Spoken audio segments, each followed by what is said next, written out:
وبركاته.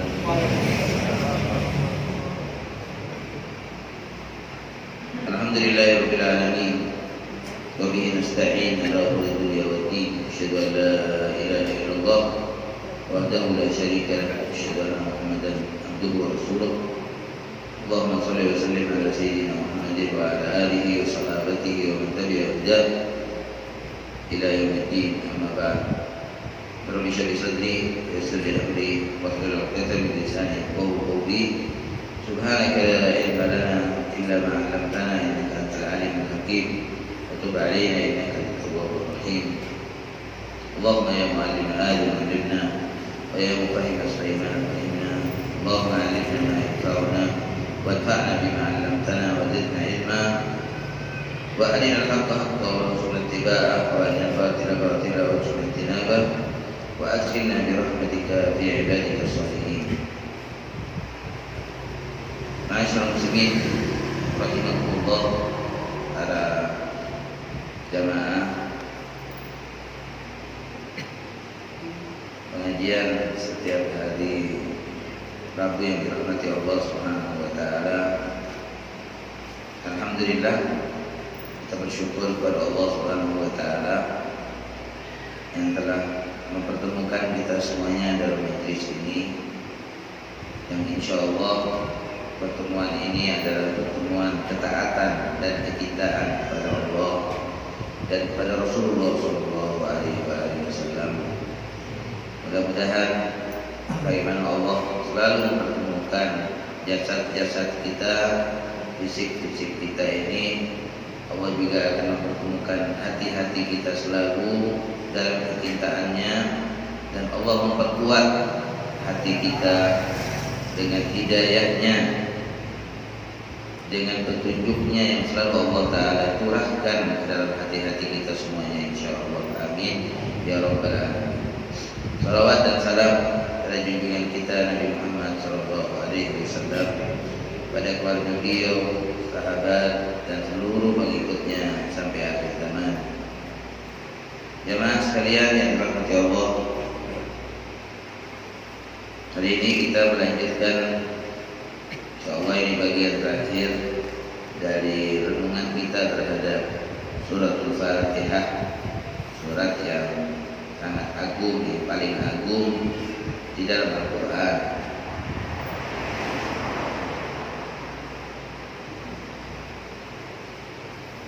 Ihdinas siratal mustaqim siratal ladzina an'amta 'alaihim ghairil maghdubi 'alaihim waladdallin. Allah Subhanahu wa taala di dalam menghujung surat Al-Fatihah ini, Allah membagi manusia pada 3 bagian. Cukup 3, tidak lebih dari 3.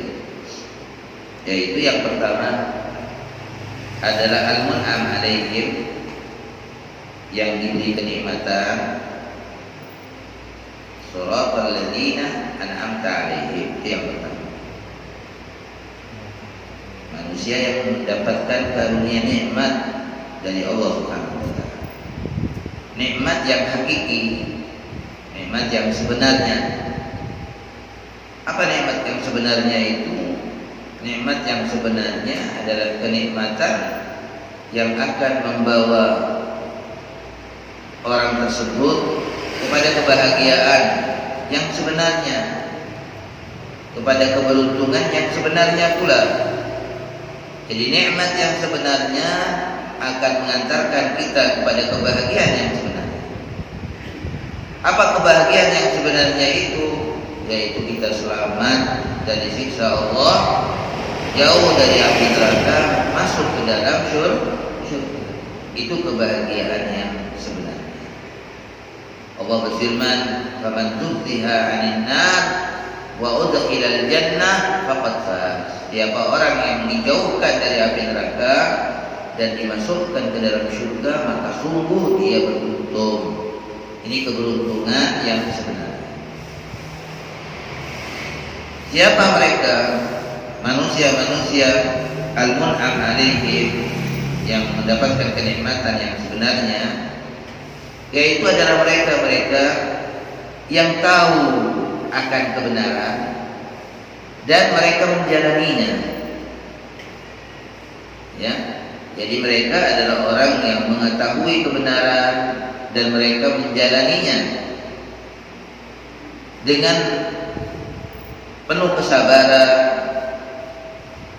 dengan istiqomah terus. Itu adalah orang-orang yang mendapatkan kenikmatan dari Allah. Mudah-mudahan kita semuanya termasuk al-mun'am alaihim, jika kita akan dikumpulkan diri kita oleh Allah Subhanahu wa taala dengan para nabinya, ya, dengan orang-orang yang benar imannya, siddiqin, orang-orang yang mati syahid, ya, dan orang-orang yang soleh. Yang kedua, al-maghdubi alaihim, orang-orang yang mendapatkan murka. Sungguh berat orang yang mendapatkan kemurkaan Allah. Di mana lagi dia akan mendapatkan, dari siapa dia akan mendapatkan ridho kalau sudah tidak mendapatkan dari Allah Ta'ala? Karena satu-satunya keridhaan yang berarti itu adalah keridhaan Allah.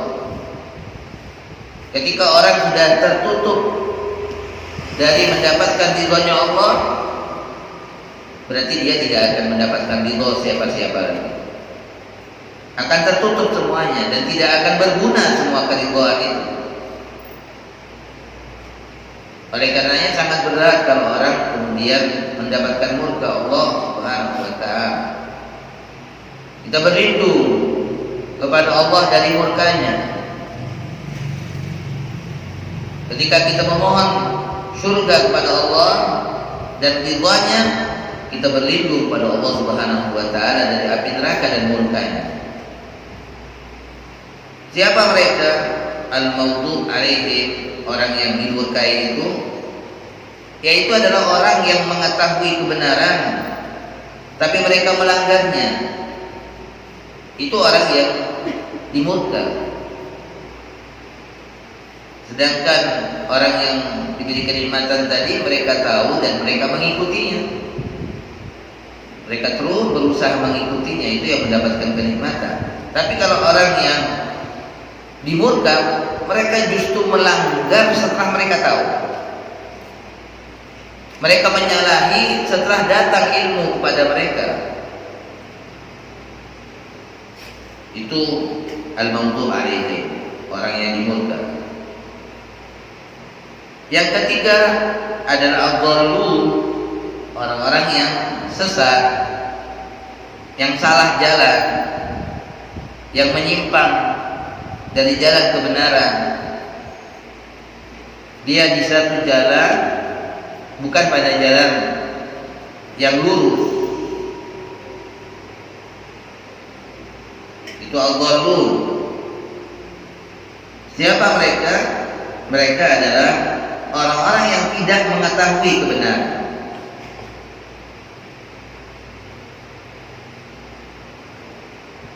Mereka beribadah kepada Allah, mereka tidak mengetahui kebenaran, tidak mengilmuinya, sehingga apa yang mereka lakukan itu ala jahlin, di atas dasar ketidaktahuan, kebodohan. Itu ad-dallun, itu orang yang sesat.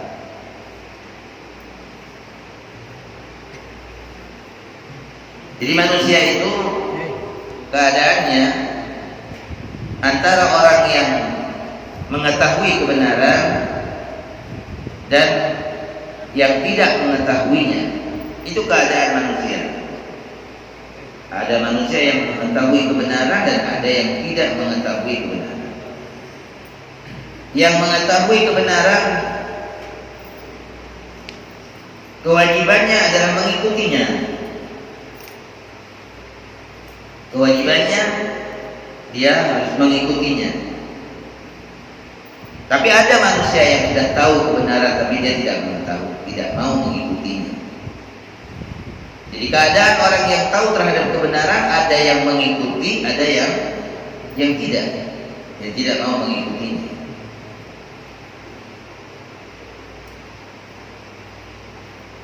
Nah inilah tiga kelompok manusia yang selalu diingatkan oleh Allah kepada kita melalui surat Al-Fatihah. Al-Mun'am alaihim, yang mendapatkan kenikmatan. Yang kedua adalah siapa? Al-Maghdubi alaihim, yang dimurka. Dan yang ketiga adalah Allah.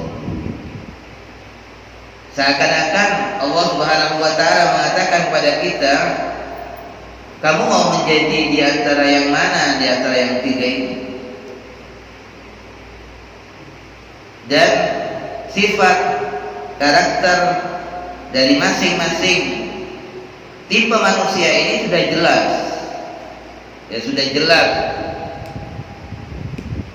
Sehingga kita kemudian sebagai orang mukmin diingatkan terus oleh Allah dengan tiga tipe manusia, tiga kelompok manusia ini, agar kita tetap berada bersama Al-Mun'am alaihim, orang yang mendapatkan kenikmatan.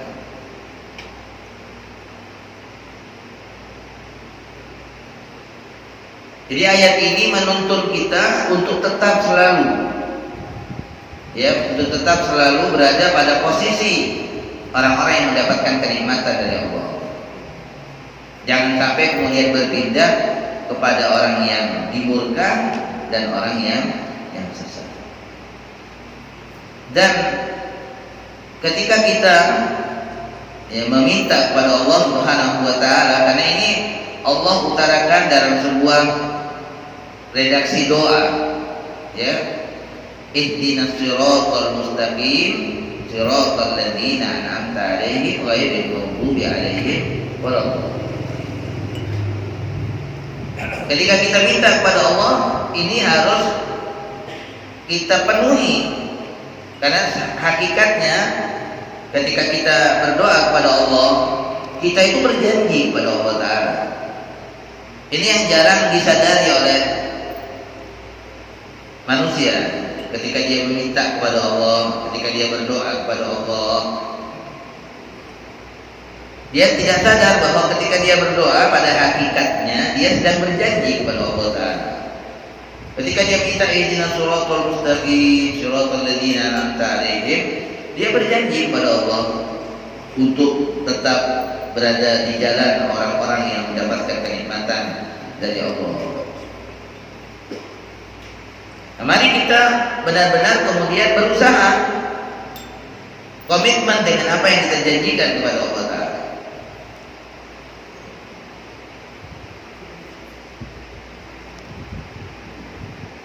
Nah, jamaah sekalian yang dirahmati Allah Subhanahu wa taala, ada riwayat yang sahih dari Nabi Muhammad sallallahu alaihi wasallam, annahu qala, bahwa Rasulullah SAW menjelaskan, al-maghdubi alaihim al-yahud, bahwa orang yang dimurka itu adalah orang-orang Yahudi, wa dhalun an-nasara, sedangkan orang-orang yang sesat adalah orang-orang Nasrani.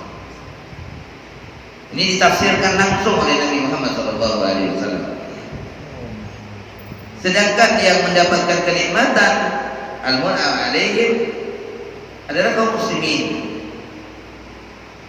Islam, kaum muslimin. Orang Yahudi, mereka disifati secara khusus dengan sifat kemurkaan, mendapatkan kemurkaan dibandingkan yang lainnya. Kenapa? Karena mereka menyalahi kebenaran setelah mereka mengetahuinya. Allah berfirman, wadda katsirun min ahli kitab law yaruddunakum min ba'di imanikum kuffara hasadan min indi anfusihim min ba'di ma tabayyana lahum al-haq. Kata Allah, sungguh orang-orang Yahudi itu menginginkan bagaimana caranya mereka memurtadkan kalian menjadikan kalian murtad setelah kalian beriman. Mereka ingin sekali dari kita untuk menarik kembali kita setelah kita beriman kepada Allah. Apa latar belakangnya? Kenapa mereka melakukan seperti itu? Hasadan min indi anfusihim, karena hasudnya mereka. Jadi mereka punya sifat hasud yang terus menerus terhadap orang-orang yang mukmin ini. Dan mereka lakukan itu min ba'di ma tabayyana lahumul haqq, kata Allah, setelah jelas dan nyata kebenaran, setelah nyatanya kebenaran Islam ini terhadap mereka. Tapi mereka bersengaja melanggarnya, mereka tidak mau mengikutinya, dan bahkan mereka ingin menyesatkan. Oleh karenanya mereka secara khusus disifati dengan sifat al-ghadab. Mereka mendapatkan kemurkaan karena mereka setelah tahu akan kebenaran itu, mereka kemudian melanggarnya.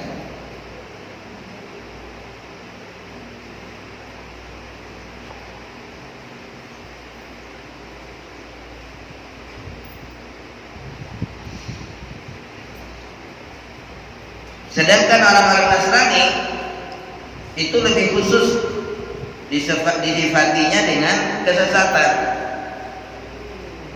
Orang-orang Nasrani. Kenapa? Karena mereka tidak mengetahui kebenaran. Ya, mereka tidak mengetahui kebenaran.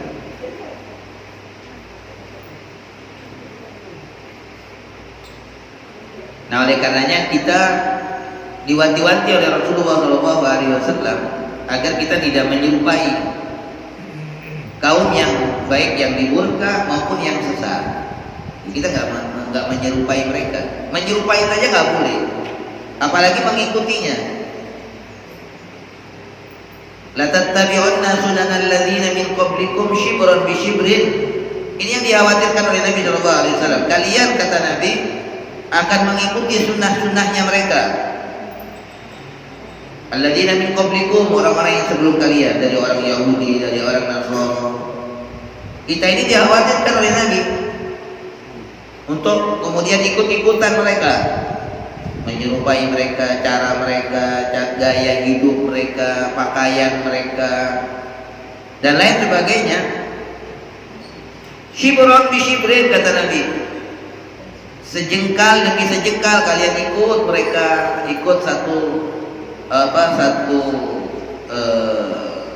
shibron bi shibrin, step by step kalian mengikuti mereka. Hatta idza dakhalu jubra dhubbin la dakhaltumu, atau kama qala sallallahu alaihi wasallam. Sehingga ketika mereka pun masuk ke dalam lubang biawak, kata Nabi, mereka pun kalian pun akan memasukinya. Luar biasa maniaknya mereka terhadap orang-orang Yahudi dan Nasrani, sehingga walaupun mereka sudah masuk ke dalam lubang biawak, mereka akan mengikuti. Nah, mudah-mudahan kita selamat dari mereka ini. Gak mau ikut-ikutan, ya, ikut-ikutan Valentine Day, ikut-ikutan ya macam-macam. Mari kita jaga juga anak-anak kita dari budaya-budaya mereka, karena jelas sudah mereka disebut oleh Allah orang yang dimurka, dan disebut oleh Allah sebagai orang yang sesat. Ya, yang sesat. Nah, kita jangan ikut-ikutan mereka. Rasulullah SAW juga mengatakan, man tashabbaha biqaumin fahuwa minhum. Kata Nabi, siapa orang yang menyerupai mereka, maka dia sudah masuk dari golongan mereka. Ini yang harus kita takuti jamaah sekalian yang dirahmati Allah. Menyerupai saja itu sudah digolongkan oleh Allah Ta'ala dari mereka. Man tashabbaha biqaumin fahuwa minhum. Siapa yang menyerupai mereka, satu kaum. Orang Yahudi adalah satu kaum, orang Nasrani juga adalah satu kaum yang tidak boleh kita ikuti.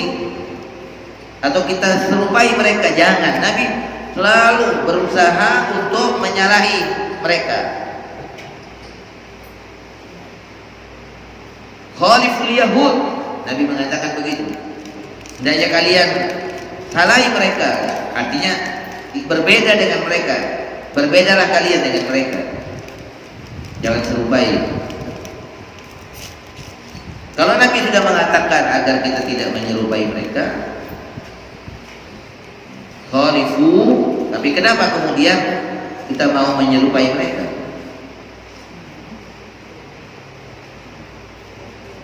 Jadi jamaah sekalian yang dirahmati Allah, jalan keselamatan itu hanya satu, yaitu mengetahui yaitu jalan Allah Subhanahu wa taala yang lurus, yang berbeda dengan jalannya orang-orang yang dimurkai, yaitu orang Yahudi, dan jalannya orang-orang yang sesat, yaitu orang Nasrani. Dan mengetahui apa yang dibawa oleh baginda Rasulullah Shallallahu Alaihi Wasallam, serta kita berpegang teguh dengannya, kita berjalan di atasnya dengan benar dan keikhlasan. Ya, sebagaimana dikatakan oleh Allah Subhanahu wa taala, wa anna hadza sirati mustaqiman fattabi'uhu. Dan inilah jalanku. Rasulullah diperintahkan oleh Allah taala untuk menyampaikan bahwasanya inilah jalanku yang lurus, maka ikutilah, dan jangan mengikuti jalan-jalan yang lain, maka kalian akan sesat dari jalan Allah Subhanahu wa taala.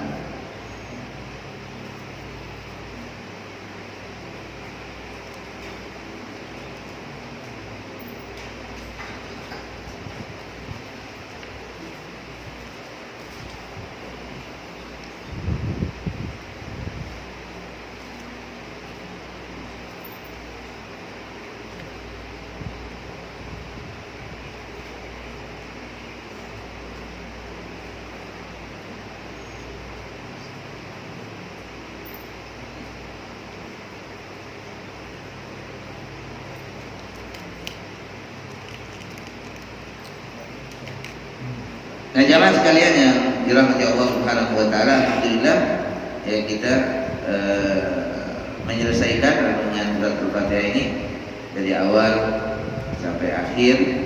Mudah-mudahan ini akan mengantarkan kita untuk bisa khusyuk ya di dalam sholat kita.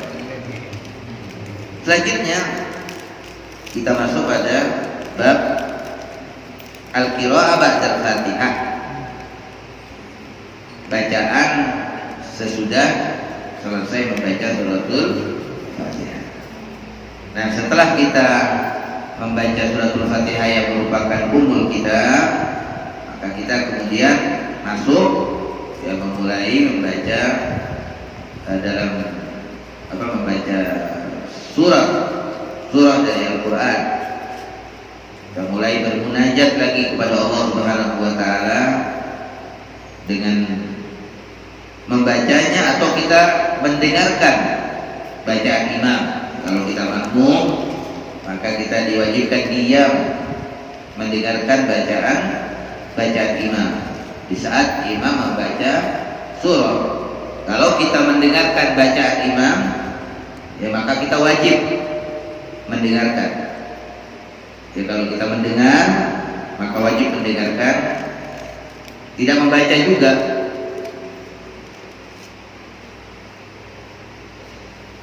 Di sini dikatakan i'lamu, ketahuilah, ahabbani Allah, ahibati billah, afdalul azkar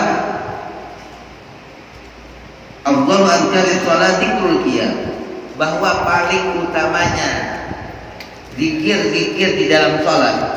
Nah, salat ini kan full dengan zikir. Ya, salat itu full dengan zikir dari awal sampai akhir. Nah, yang paling utamanya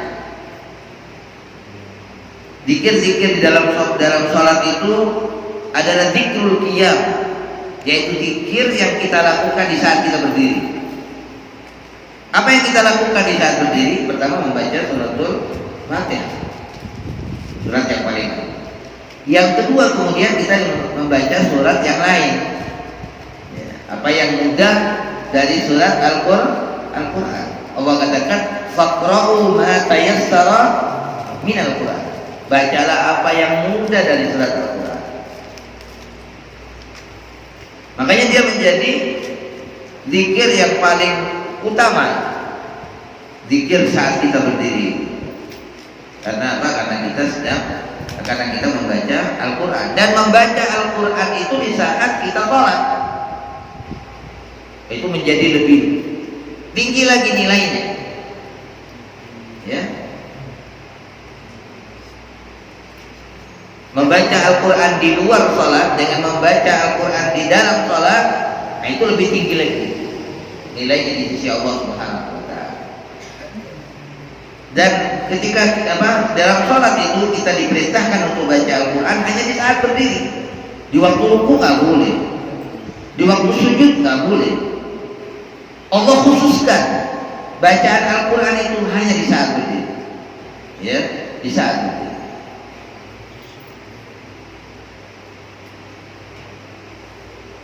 Di saat kita berdiri tegak, disitulah kita membaca Al-Quranul Karim. Di saat kita bungkukkan diri kita waktu ruku, atau di saat kita sungkurkan diri kita, kepala kita waktu sujud, itu dilarang justru. Karena Allah ingin posisi kita saat membaca Al-Quran itu posisi berdiri, ya, dalam posisi berdiri. Kalau dalam ruku bukan baca Al-Quran tapi berdoa, ya, berdoa kepada Allah. Setelah kita memuji Allah, kemudian kita berdoa kepada Allah.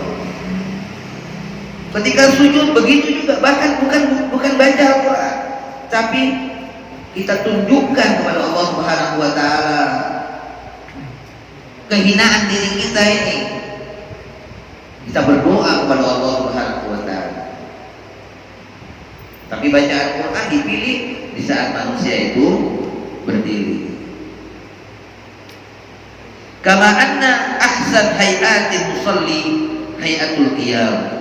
Walidzalika khussat bil hamdi was sana wal majd wa tilawati kalami rabbi jalla wa ala.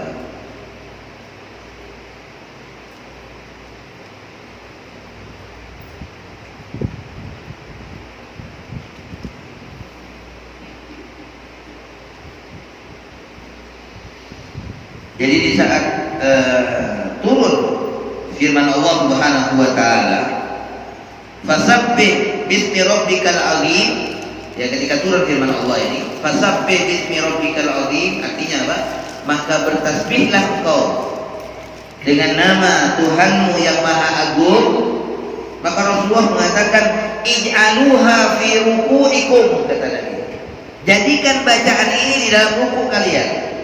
Ketika turun fasabbih bismi rabbikal azim, Rasulullah perintahkan agar bacaan ini kita jadikan di dalam ruku kita, sehingga dalam ruku kita membaca subhana rabbiyal azim.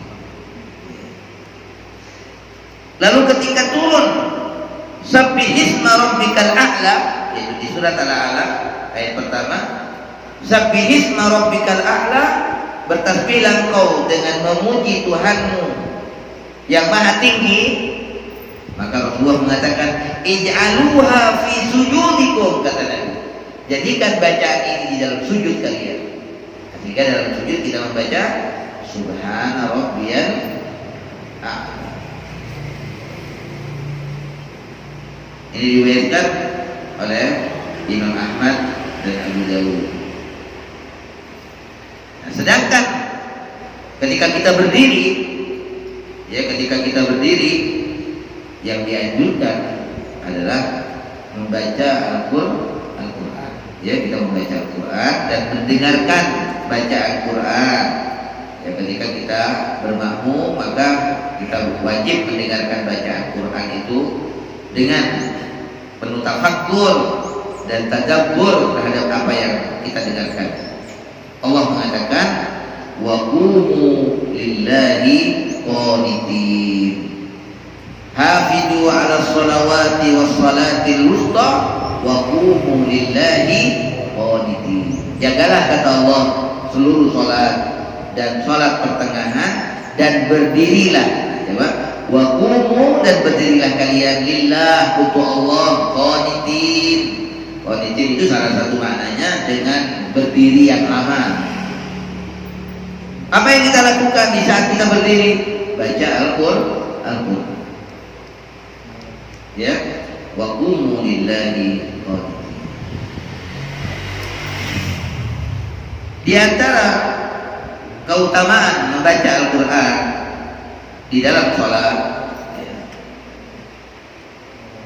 itu tentunya terkait dengan keutamaan Al-Quran itu sendiri, yang merupakan kalam Allah, firman Allah Subhanahu wa Ta'ala. Maka dianjurkan untuk memperpanjang berdirinya. Jadi posisi yang paling panjang di dalam sholat itu, di sholat kan banyak keadaan. Ya, keadaan di dalam sholat berdiri, ruku, sujud, dan lain sebagainya. Yang diperintahkan untuk diperpanjang adalah saat berdirinya. Allah tadi mengatakan wa qumu lillahi qanitin. Maka yang dianjurkan adalah memperpanjang berdirinya dan memperbanyak ya bacaan di dalamnya dengan mentadabburi apa yang dibaca. Lima yuditu hadza fi nafsi min ma'rifatillah wal khusyu' lillah. Tujuannya apa? Agar kita bisa kemudian khusyuk kepada Allah Subhanahu wa Ta'ala.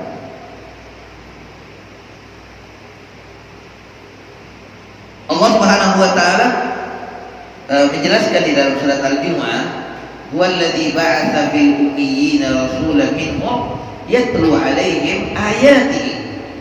Allah itu mengutus Rasulullah SAW. Tugas pertama Nabi, ya, tugas yang paling besar itu adalah membacakan ayat-ayat Allah Ta'ala. Makanya Nabi SAW membacakan ayat Allah Subhanahu wa Ta'ala kepada sahabat-sahabatnya itu, terutama di dalam sholatnya, agar sahabat-sahabat kita itu mendapatkan taujih Rabbani dalam posisi yang paling mulia, mendapatkan arahan-arahan dari Allah itu di saat kita sholat. Itu tujuannya Rasulullah SAW. Yatlu 'alaihim ayati. Beliau membacakan ayat-ayat Allah Subhanahu wa Ta'ala. Makanya Nabi SAW dalam sholat-sholat beliau, utamanya sholat subuh, itu dikatakan tidak kurang dari 100 ayat Nabi itu yang dibaca oleh Rasulullah, tidak kurang dari 100 ayat. Itu tujuannya untuk menanamkan prinsip-prinsip ini dari ayat-ayat Allah Subhanahu wa Ta'ala, agar tertanam di hati mereka semuanya, di hati para sahabat. Yatlu 'alaihim ayatihi, itu yang pertama. Yang kedua apa?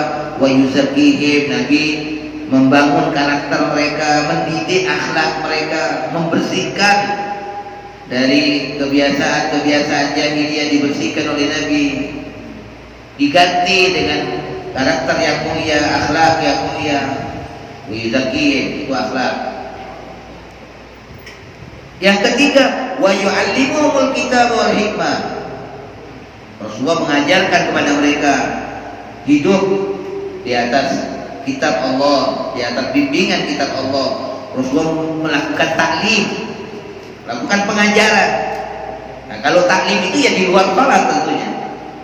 Taklim, melakukan taklim yang diajarkan oleh Nabi apa? Alkitab, Al-Quran, wal hikmah, dan Rasulullah mengajarkan hikmah banyak sekali. Beliau adalah orang yang mendapatkan hikmah yang besar dari Allah Subhanahu wa Ta'ala. Dan sunnah-sunnah Rasulullah itu semuanya hikmah yang perlu kita pelajari, karena Rasulullah mengajarkan hal itu. Apa hasilnya setelah Nabi benar-benar secara tekun membacakan ayat-ayat Allah, utamanya di dalam sholat beliau, ya.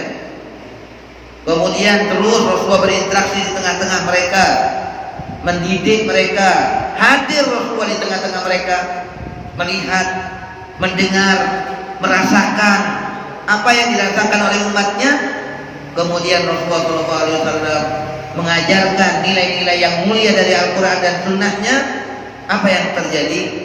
Allah katakan mereka itu kemudian, masyarakat itu kemudian berubah. Wa in kanu min qablu la fi dhalalin mubin, yang sebelumnya mereka sesat, kata Allah, mereka kemudian berubah dengan itu. Dengan 3 pekerjaan besar yang dilakukan oleh Rasulullah SAW. Walladzi ba'atsa bil ummiyina rasulan minhum yatlu 'alaihim ayatihi wa yuzakkihim wa yu'allimuhumul kitaba wal hikmah wa in kanu min qablu la fi dhalalin. Jadi mereka yang awalnya sesat, nggak tahu kebenaran, mereka akhirnya mengetahui kebenaran dan mereka mengikutinya. Hanya mereka berubah. Masyarakat itu menjadi masyarakat yang mulia, menjadi masyarakat yang terbaik. Bukan hanya sekedar mulia, tapi mereka menjadi masyarakat yang terbaik. Itu berkat pembinaan yang dilakukan oleh baginda Nabi Muhammad SAW.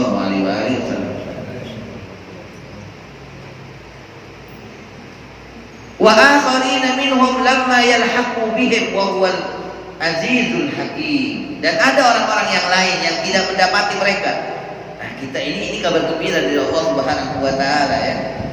Allah katakan wa akharina minhum lam yalhaqu bihim.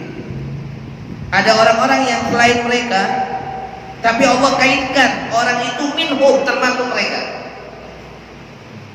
Lam yalhaqu bihim, di mana zaman mereka bukan di zamannya bukan di zamannya sahabat. Nah, ini adalah kabar gembira bagi orang-orang yang datang sesudahnya, yang tetap mengikuti mereka. Walaupun tidak berjumpa dengan mereka, tidak semasa dengan mereka. Ya, mudah-mudahan kita termasuk wa akharina minhum. Jadi dikatakan oleh Allah Subhanahu wa taala, lam yalhaqu bihim wa huwal azizul hakim. Dan Allah taala adalah zat yang maha perkasa dan yang maha dzalika fadlullah. Ini adalah merupakan karunia Allah Subhanahu wa taala, yu'tihi man yasha, yang Allah berikan kepada siapa yang dikehendaki. Wallahu dzul fadlil azim. Allah adalah zat yang mempunyai karunia yang besar.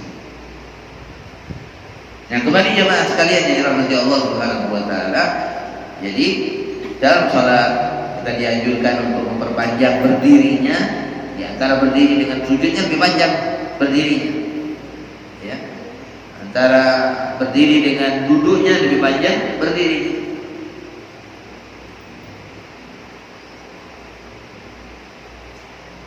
Bahadzal Quran kalamullah. Al-Quran ini firman-Nya Allah taala. Wa man ahabba an yukallimahu Allah fa alaihi bi qira'atil Quran. Jadi siapa orang yang senang, yang ingin diajak bicara oleh Allah, maka hendaknya dia membaca Al-Quran. Makanya membaca Al-Quran di saat sholat itu luar biasa.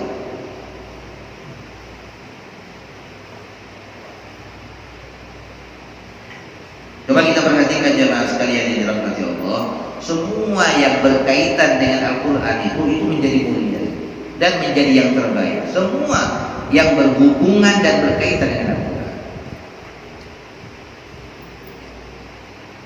Malaikat Jibril, kenapa menjadi malaikat yang paling mulia? Di antara semua malaikat, dia adalah pemimpinnya seluruh malaikat, karena dia tugasnya membawa Al-Quran, membawa kitab Allah, membawa wahyunya Allah. Nabi Muhammad kenapa menjadi nabi yang paling mulia, menjadi manusia yang paling mulia dan menjadi nabi yang paling mulia? Karena beliau mendapatkan Al-Quran. Bulan Ramadan kenapa menjadi bulan yang paling agung, yang paling mulia? Karena Allah turunkan Al-Quran itu di bulan. Jadi semua yang ada kaitannya dengan Quran itu mulia dan terbaik.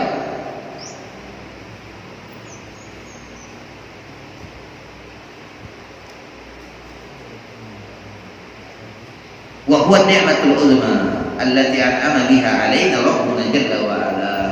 Dan keberadaan Al-Quran di tengah-tengah kita, yang kemudian kita bisa membacanya, ini nikmat yang terbesar Ya, nikmat yang terbesar yang Allah berikan kepada kita.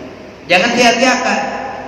Ada seorang soleh mengatakan, seandainya bukan karena 3 hal yang ada di dunia sekarang ini, saya nggak suka hidup di dunia, nggak ingin lama-lama hidup di dunia. Apa yang menyebabkan dia suka hidup di dunia ini? Karena adanya Al-Quran. Itu yang menyebabkan dia senang, karena dia bisa berbicara dan diajak bicara oleh Allah dengan Al-Quran. Itu yang menjadi faktor. Satu adalah karena adanya Quran. Yang kedua karena adanya sholat malam. Yang ketiga adalah berkumpulnya dengan orang-orang yang soleh.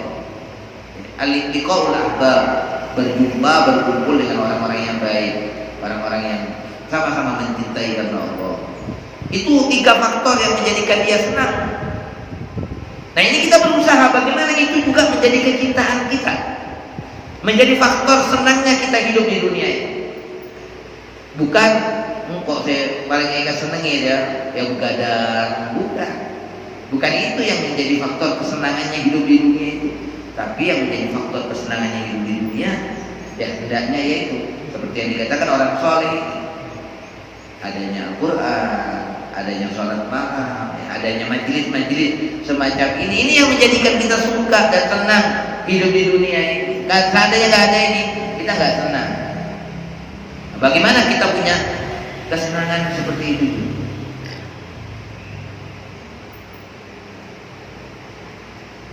Jadi ini merupakan nikmat yang besar. Wa huwa alladzi ja'ala Allahu ruhan nahya bihi qulubana. Al-Quran ini dijadikan oleh Allah sebagai ruh kita yang kita hidup dengannya. Tanpa Al-Quran kita mati. Karena ini ruh kita. Allah sebutkan Al-Quran itu sebagai ruh. Dalam surat Asy-Syura Allah Ta'ala katakannya, ruh yang diturunkan. Jadi ruh ini, ya mas sekalian, itu banyak macamnya ruh. Ya, macamnya ruh itu banyak. Ada ruh yang ditiupkan, itulah yang menghidupkan fisik kita. Itu ruh yang ditiupkan. Kemudian ada ruh yang diturunkan. Apa itu? Al-Quran. Itu ruh yang diturunkan. Itu untuk menghidupkan hati kita, rohani kita. Ada ruh yang diutus, ya, yang dikirim untuk mendukung, memperkuat potensi kita. Apa itu ruh yang dikirim? Itu malaikat. Ya, ruh yang dikirim itu malaikat. Malaikat Jibril disebut ruh oleh Allah Ta'ala. Wa ruh fiha. Makanya orang-orang yang dekat kepada Allah, mereka mendapatkan 3-tiganya ini. Sehingga potensi mereka di atas rata-rata manusia, di atas rata-rata orang yang lain potensinya. Kenapa? Karena mereka mendapatkan 3 ruh ini. Ruh yang ditiupkan, ruh yang diturunkan, ruh yang dikirim.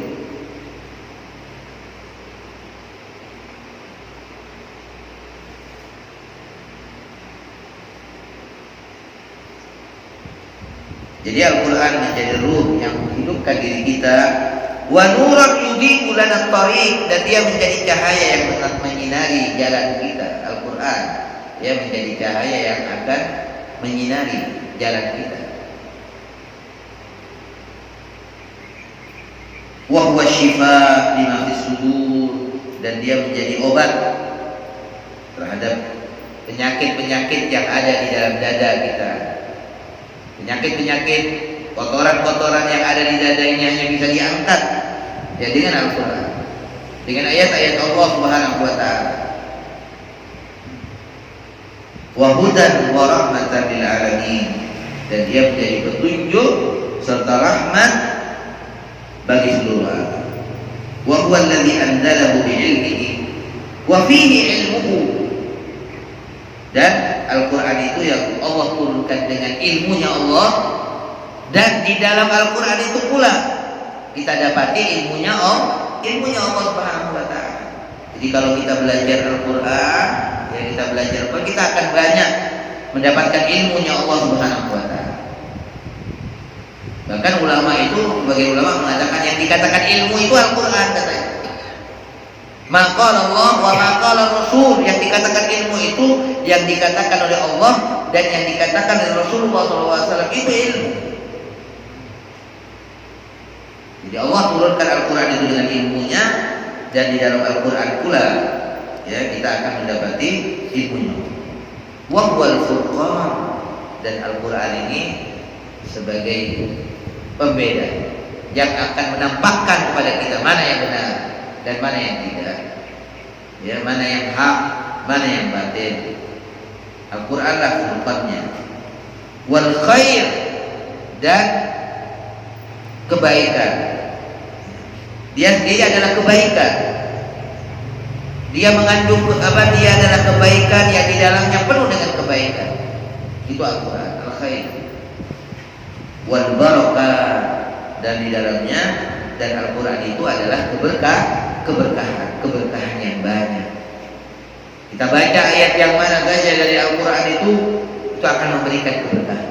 Karena Allah menyifati Al-Quran, kitabun anzalnahu mubarakun, kata Allah. Ini kitab yang kami turunkan penuh barakah. Ya, penuh barakah yang mana saja yang kita baca penuh barakah. Kitabun anzalnahu mubarakun.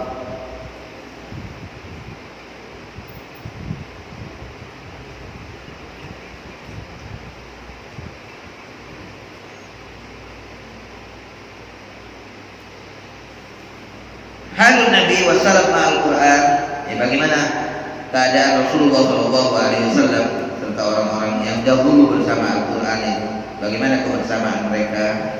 Walaqad kanat halu Rasulillah ma'al Quran wa qad as-sahabah halan ajibah. Jadi kita banyak membaca bagaimana keadaan Rasulullah dengan para sahabatnya ketika bersama Al-Quran itu, suatu keadaan yang sangat menakjubkan. Maka Nabi sallallahu alaihi wasallam yusma li sadrihi azirun ka'aziril mirjal minal buka wa huwa yaqra'ul Qur'an. Adanya Rasulullah itu ketika sholat, ya, ketika sholat beliau didengar oleh sahabat beliau yang ada di dekatnya, mendengar suara seperti air yang mendidih di dalam dada beliau. Itu terdengar oleh sahabat. Aing sengalkal, katakan namun itu didengar seperti itu dari dada Rasulullah di saat beliau membaca Al-Quran di dalam sholat.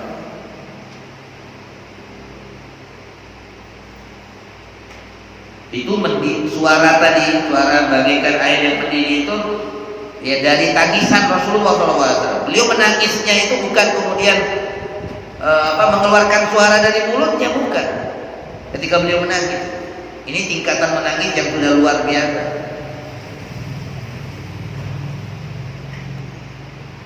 Gak mengeluarkan suara, tapi berbunyi bagaikan suara air mendidih itu di dalam dada Rasulullah SAW.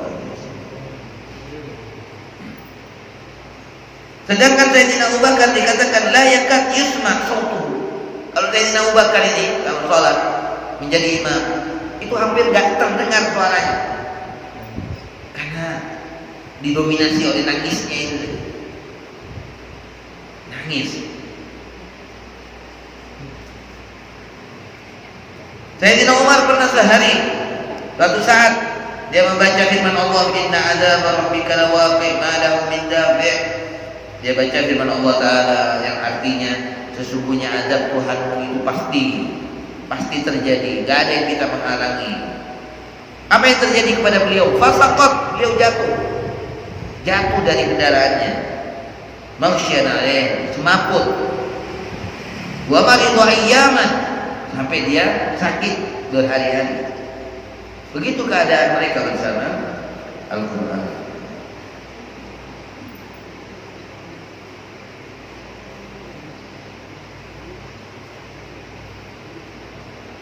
Sayyidah Aisyah radhiyallahu taala anha yamurru 'alaiha Urwa bin Zubair fayajiduha tusalli. Di saat Sayyidah Aisyah salat, kemudian Urwa bin Zubair melewatinya, maka Urwa bin Zubair mendapati Sayyidah Aisyah membaca firman Allah di dalam salatnya, qalu inna kunna qablu fi ahlina musyfiqin. Ini Ini percakapan ya, percakapan yang Allah rekam di dalam Al-Quran, Allah informasikan kepada kita. Ketika ditanya, orang-orang surga itu ditanya. Jadi Allah kasih kesempatan nanti. Ya, memang di akhirat itu ada tempat yang dimana orang nggak bisa bicara sama sekali. Nggak ada yang bicara. Itu di saat melintasi sirat itu nggak ada yang bisa bicara. Kecuali kata Rasulullah yang bisa bicara hanya para nabi. Lainnya nabi semua nggak bisa bicara.